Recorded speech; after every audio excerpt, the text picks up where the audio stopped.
Purihin ng Diyos, purihin ng ating Panginoon.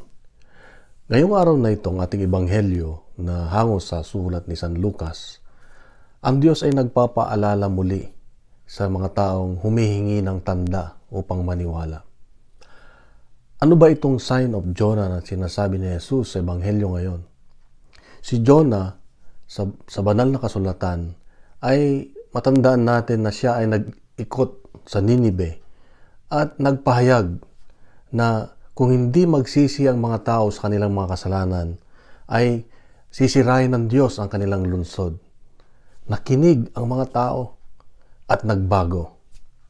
Kapatid, ito ang paalala ng Diyos sa atin. Hindi na kailangan ng sindakin tayo ng Diyos na maranasan natin ang kahirapan, na magkaroon ng malalang sakit upang tayo ay magbago at magsisi.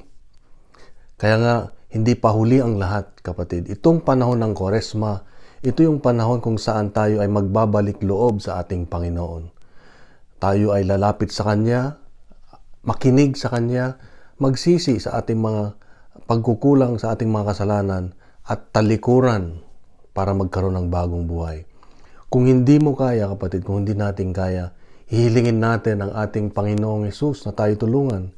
Ang banal na Espiritu Santo na nasa atin, nandyan lagi, na naghihintay upang kausapin siya at hingan ng tulong at siya ay handang tumulong sa atin. Kaya kapatid, ang pagbabago ay hindi na natin kailangan ng sign o tanda na ang Diyos na nga ang nagsasalita.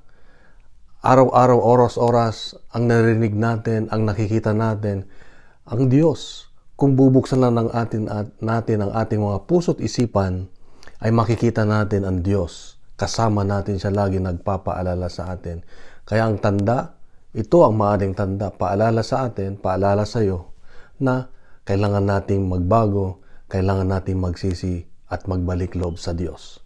Kapatid, God is good at pinapaalalahanan tayo ng Diyos dahil mahal na mahal niya tayo, mahal na mahal ka ng Diyos. Mahal na mahal ka ng Diyos. God bless, kapatid.